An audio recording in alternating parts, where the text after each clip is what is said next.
네,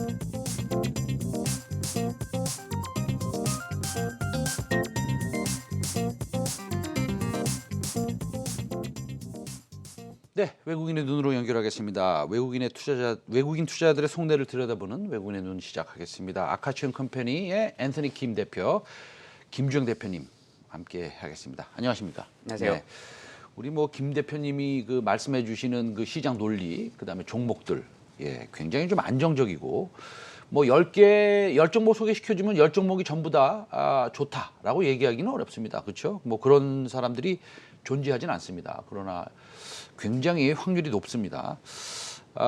먼저 주요 이슈를 한번 간단히 짚고 넘어가겠습니다. 어떤 글로벌 이슈가 있었나요? 참 지난주 좀 다사다난했던 일주였던 것 같아요. 뭐 제일 먼저 시작했던 게 어쨌든 수에즈 운하에서 발생한 저기 컨테이너선 자체가 네네. 운하 자체를 막아버리면서 그 운하를 통과하는 모든 배들이 정착하는, 그래서 네네. 물류 시스템 자체가 마비가 되는 이런 현상들이 좀 나타났었는데요. 네네. 약 320척 정도의 배가 그대로 멈춰 있었다고 얘기를 해요. 근데 그때 당시에 이제 가장 아쉬웠던 부분이 워낙 배의 길이가 길다 보니까 이 이중 추진선이 있었으면, 네. 추진 엔진이 있었으면 참 좋았을 텐데 네네. 그러지 못하다 보니까 이 배를 강제로 끌어내리는 이런 노력들을 많이 했어야 됐거든요. 근데 지금 배가 그 운하를 막은 거 아니에요? 네. 그 배가 그 우리나라에서 만든 겁니까? 아닙니다. 이거는 지금 네네. 일본에서 만든 배라고 얘기를 하고요. 네네. 운영사는 에버그린이라고 하는 대만계 네. 회사고요. 네. 그 일본에서 만드는 배인데 아까 지금 말씀하신 그 이중 추진 엔진, 네. 그 소위 뭐 일단 디젤로도 가고, 네. LNG로도 가고 이렇게 그렇죠. 이중으로 가는 엔진 같은 것들이 있으면 이게 빠져나갈 수 있었어요? 그러면요? 그러면 조금 돌기에는 좀 적합하지 않았을까라는 얘기들이 많이 나오는 게, 지금 뭐 완전히 막아서 이 배가 거의 그 바닥에 닿아서 움직이지를 못하는 상황이었으니까 전진 후진을 왔다 갔다 하는 방식으로는 조금 더 쉽게 빠져나오지 않았을까 생각을 합니다. 그러면은 앞으로는 저런 형식의 엔진을 채택해서 네. 배를 만들지는 못하겠네요? 그렇습니다. 거기다가 IMO 2025가 도입이 되면서 점점 이제 디젤 엔진이라던가 또는 이 탄소를 많이 배출하는 이런 엔진들은 사용을 점점 줄일 수밖에 없는 그런 제재들이 가해지고요. 이미 2020을 통해서 스크러버라던가 이런 다른 그 장비들이 별로 도움이 되지 않는다라고 하는 것이 너무나 많이 밝혀졌기 때문에 이런 부분들 때문에 앞으로 향후 상선에 대한 교체 수요들이 많이 늘어날 것 같고요.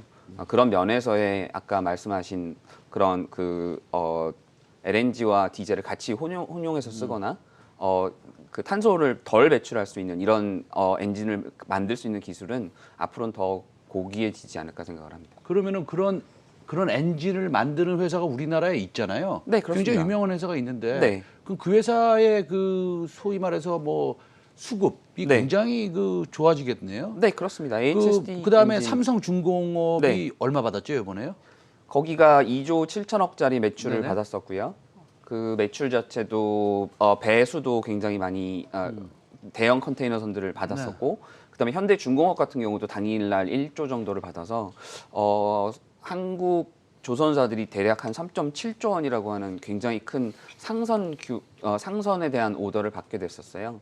근데 이런 것들은 앞으로 계속 지속되지 않을까 생각을 합니다. 그러면은 어쨌든 배는 그 LNG 추진할 수 있는 그런 엔진으로 다 바뀌어야겠네요. 네, 그렇습니다. 그러면 어느 회사에서 LNG 추진 그 엔진을 만들죠?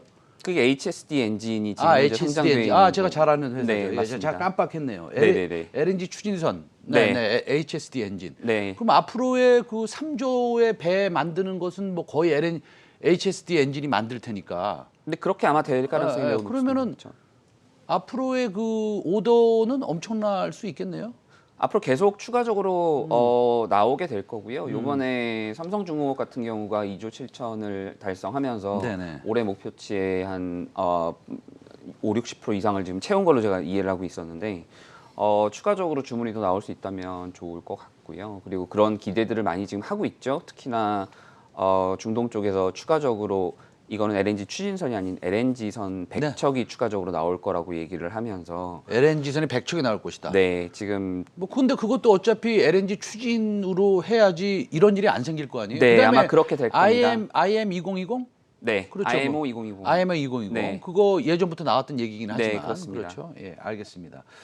그다음에 그 빌황 얘기가 나와서 지금 시장이 좀 변동성이 굉장히 큰 것 같은데. 네, 이 이슈에 대해서 한번 얘기해 볼까요? 뭐 어떤 겁니까 이게? 그러시죠. 우선 뭐 이 이슈는 저보다는 앵커님이 더 잘 아시지 않나 아니요, 생각을 하는데 잘 모릅니다.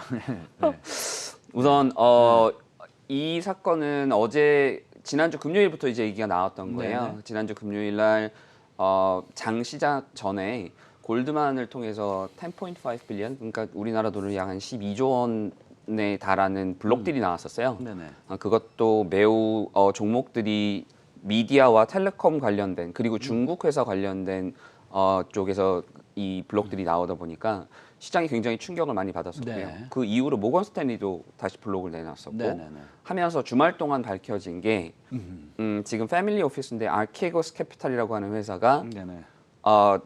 지금 현재 마진콜을 당해서 그러니까 신용을 사용을 했었는데 신용에 대해서 이제 미수가 난 거죠. 네네네. 그런 부분들을 채워 넣으라는 요청이 왔었는데 그것을 채워 넣지 못하다 보니까 forced liquidation, 그러니까 반대 매매가 나가버린 거예요. 네네.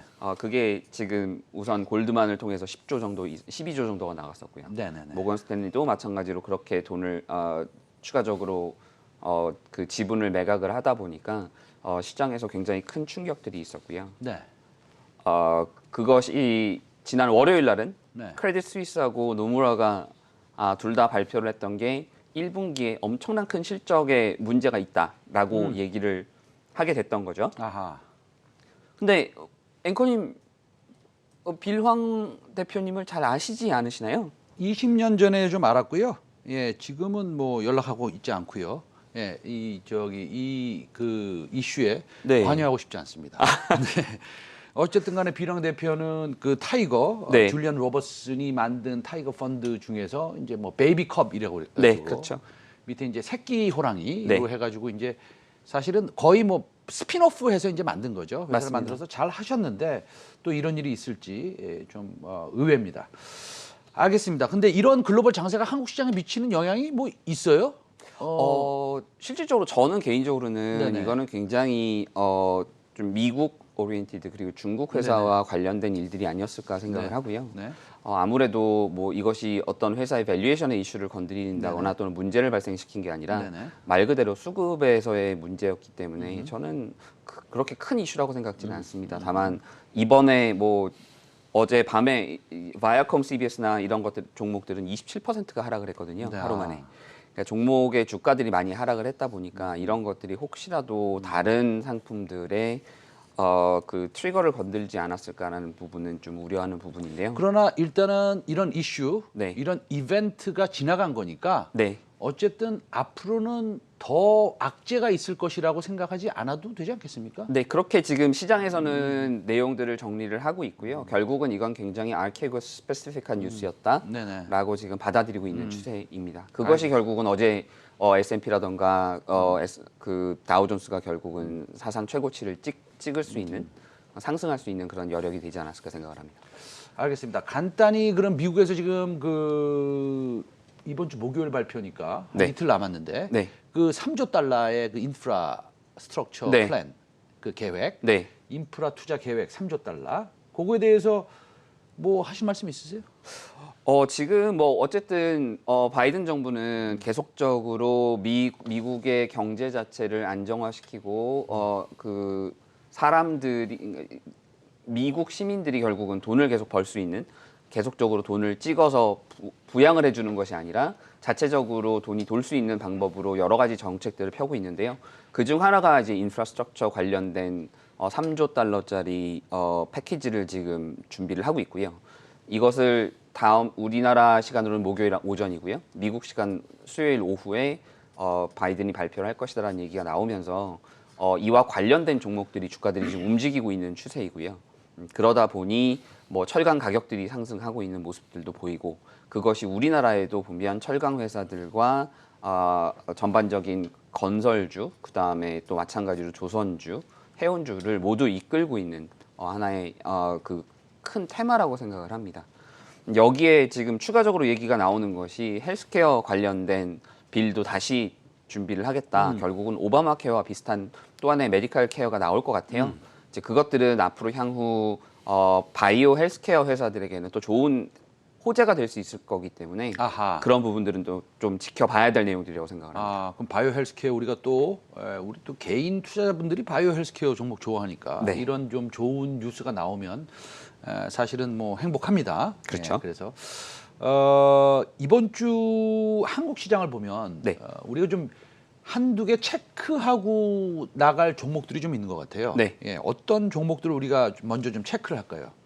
우선적으로는 3월 31일이면 이제 그 주총 시즌은 모두 끝이 나죠. 네네. 그러면 2020년은 이제 아디오스입니다. 이제 네네. 끝난 이 과거가 된 거고 네네. 이제부터는 미래를 바라봐야 되는 그런 시점이고요. 이런 와중에 이제 얘기가 나왔던 부분들이 우선은 경영권 관련된 이슈들이 두 개가 나왔었어요. 네. 하나가 이제 저 금호석유의 이 박철환 상무와 박찬구 회장 간의 이 소위 그 갈등 있었죠. 그런 내용들이 있었는데 그것이 어쨌든 정리가 잘 됐고요. 박철환 상무가 어쨌든 사내이사로 선임이 되면서 일단락이 됐지만 앞으로는 추가적으로 계속 노이즈가 날 수 있습니다. 그러나 어쨌든 지금 현재 금호석유에 대한 펀더멘탈에 대한 관심들을 이제 다시 포커스를 할 수 있게 되다 보니까 이제 금호석유의 목표가를 50만 원으로 내놓는 지금 증권사가 두 군데나 나왔어요. 네, 맞습니다. 예, 실적이 뭐 과거 4년의 실적을 합해도 합한 것보다 네, 사실은 올해 실적이 더 좋다 뭐 이런 얘기가 있습니다. 맞습니다. 예. 그 50만 원 타겟 프라이스 목표가 금호석유화 그거 어떻게 생각하세요? 저는 충분히 도달은 가능할 거라고 생각을 합니다. 그리고 이것이 지금 2, 3년간은 충분히 유지가 될 수 있다라는 그런 생각이 들어서 금호석유에 대해서는 좋게 생각을 하고요. 특히 금호석유 우선주 같은 경우는 지금 배당 수익률 자체가 거의 뭐 8, 9%가 나와요. 뭐 이거는 금호석유화 우선주. 네. 좋은 아이디어입니다. 네. 우리 시청자 여러분들 좀 들으셨으면 좋겠네요. 알겠습니다. 그러고 해운주가 엄청나게 올랐는데 네. 지금 들어가긴 좀 그렇죠? 사실은 어때요? 그렇죠. 아무래도 뭐 지금 HMM 같은 경우는 네. 뭐 한 5배 정도 올랐던 걸로 제가 기억을 하는데요. 네네네네. 뭐 남자의 주식이라는 별명이 붙을 정도로 HMM 남자의 주식이다. 네. 그 HMM이 지금 리포트 같은데 보면 뭐 네. PER이 뭐 4배다, 5배다 이렇게 얘기 나오는 것들도 있는데 네. 실질적으로 HMM의 밸류에이션은 어느 정도 되는 겁니까? 제가 봤을 때는 뭐 여러 가지 그 신주 발행될 수 있는 그 메자닌 투자자들이 많았었잖아요. 그 CBBW 얘기하신 네, 거예요? 그렇죠. 네네. 그런 것들을 다 고려를 했을 때는 네. 그래도 10배는 넘는 상황이라고 보여져서 전환 물량까지 합하면 네. 당연히 그 희석화시키면 10배가 넘을 수 네, 있다. 그렇죠. 그러면 그래서 아주 싼 거는 아니다. 네, 아하. 지금 오늘도 조정을 받고 있는 이슈 중 하나는 이제 그런 내용이라고 생각이 들고요.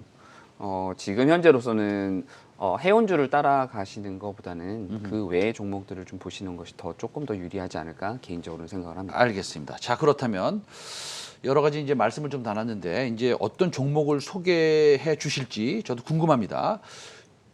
이제 2분기 네. 내일이면 이제 4월 달 되는 거예요. 내일 그렇죠. 모레 되면. 그렇죠. 그럼 이제 4월 달에 투자할 종목 딱 하나를 한번 골라 보자면 어떤 종목 오늘 소개해 주시겠습니까? 저는 요새는 좀 관심 있게 바라보는 쪽이 지주사 쪽을 좀 많이 보고 있어요. 네네. 아무래도 기업 지배 구조에 관련된 내용들도 좀 많았었고, 네네. 그다음에 최근에 금호석유와 같은, 그다음에 마찬가지로 또 한국 타이어 그룹 쪽도 여러 가지 노이즈들이 계속 나오고 있잖아요. 네네네. 이러다 보니 지금 현재는 지배 구조에 대한 관심을 좀 갖는 것이 좋지 않을까라는 생각을 해서 그 중에서 조금 주가 조정이 컸거나 좀 있었던 그런 종목들을 좀 관심 있게 보고 있었는데요. 네네네.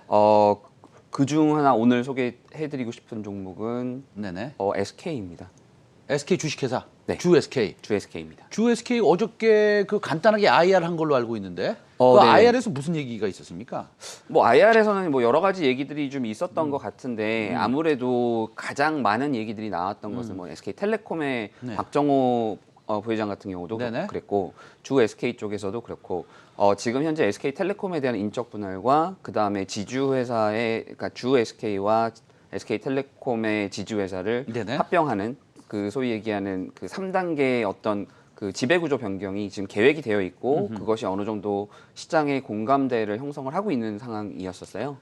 그러면 SK텔레콤 저도 이제 그 얘기 좀 들었는데요. SK텔레콤이 분할을 하고 네, 다시 말씀드리면 SK텔레콤을 두 개로 쪼개고 하나는 투자회사로 만들고 그렇죠. 하나는 그냥 통신회사, 지금의 통신회사로 만들어서 그렇죠. 그 투자회사와 지금의 SK 주식회사와 합병을 하면 네. 만약에 그렇게 된다면 SK 주식회사의 현재 가치는 얼만큼 상승할 것이고 어저께 IR에서 본인들의 목표가 있었을 거 아니에요. 네. 오늘 얼만큼 가치가 상승할 수 있다. 네. 뭐라고 그러던가요? 뭐 이거는 정말로 그 조금 내용 자체가 네네. 장기를 아니 어저께 놓고 회사에서 얘기한 걸 그냥 전해주세요. 저희가 네. 모르니까. 예. 회사에서는 지금 현재 얘기하는 게 2025년까지 주가를 200만 원까지 올리겠다. 대략 한 시가총액 기준으로 140조까지 충분히 키울 수 있다라고 이야기를 했고요. SK에서 IR을 했는데 어저께 주가를 지금 28만 원인데 네, 2025년까지 200만 원까지 네, 가치를 올리겠다. 상승시킬 수 있다라는 자신감을 표명했다라는 것이죠. 그렇습니다. 어떻게 그렇게 할 수 있습니까? 이게 아무래도 지금 현재 가지고 있는 여러 사업들이 있는데요. SK 같은 경우는 반도체와 그 다음에 소재업 쪽에 우선은 많은 기술력을 갖고 있어요. 지금 보면 SKC가 결국은 동박 업체를 들고 있어서 이런 그 관련된 산업들을 하고 있고요. SK 하이닉스를 통해서 지금 반도체 산업을 진행을 하고 있고 SK 하이닉스 쪽에 납품이 되고 있는 SK 실트론이라고 하는 웨이퍼 회사를 들고 있으면서 어떤 풀 라인을 지금 갖춰 나가는 그런 상황이 지금 주 SK의 소위 얘기하는 첨단 소재와 바이오 저 반도체 섹터라고 한다면 네네. 두 번째 그 라인은 바이오 쪽입니다. SK 바이오팜이 이미 상장을 해서 네네. CNS 계열 관련 그러니까 중추신경계 관련된 약물들을 두 개나 지금 FTA 삼상 통과를 시켜놨었고요. 근데 그런 내용도 중요해요. 네. 바이오도 중요하고 2차 전지도 중요하고 수소도 중요하고 다 중요합니다. 네. 그러나 이거는 구조적으로 네. SK텔레콤이 두 개로 분리가 되면 네. 그 SK텔레콤의 투자회사, 네. 소위 말해서 인적 분할된 투자회사와 SK가 합병이 되면 네. 자동적으로 SK 주식회사가 밑에 있는 모든 것을 거느릴 수 있지 않습니까? 네, 그렇죠. 그래서 밸류가 구조적으로 올라가는 그런 스토리 아닙니까? 그것도 분명히 존재를 하고요. 아, 이 스토리가 네. 결국은 네네. 저희 같이 뭐 많은 욕을 먹고 있긴 하지만 네네네. 삼성물산과 제일모직의 합병을 통해서 네네네. 이재용 부회장이 삼성그룹 전체 네네. 지배구조를 완전히 컨트롤할 수 있는 네네. 그 구조를 만들었던 구조랑 비슷하거든요. 아하하. 결국은 제일모직이 지금 주 SK와 똑같다고 보면 될 것 같아요. 그때 그러면 이거 한번 보죠. 제일모직이 그만큼 가치가 상승했습니까? 그때? 그만큼 상승을 했었고요. 네네. 삼성물산이 자본 기준으로 3배가 컸는데요. 네네. 합병 때는 제일모직이 삼성물산의 3배의 가치를 했습니다. 아, 그렇게 됐군요. 그럼 자본 기준으로 거의 9배를 받게 된 거예요. 알겠습니다. 그러면은 이게 지금 어저께 나온 그 목표 주가라고 네. 하는 뭐 희망 주가라고 그럴까요? 그쵸? 네. 그분들이 얘기하는 거죠. 지금 네, 앤서니 맞습니다. 킴이 얘기하시는 겁니까? 그분들이 발표한 내용입니까? 아니요, 이건 회사의 IR 자료에 네. 마지막 페이지에 명확하게 들어와 있는 내용입니다. 아하. 그래서 제가 뭐 말씀을 드린 건 아니고 아하. 2025년까지 회사는 주가를 140조까지 끌어올리겠다라고 하는 청사진을 지금 보여준 것이고요. 그런 내용들을 믿으신다면 주에스케는 바라볼 만한 내용이 아닐까 생각을 합니다. 알겠습니다. 오늘 귀중한 말씀 잘 들었습니다. 아카치언 컴퍼니 김주영 대표였습니다. 감사합니다.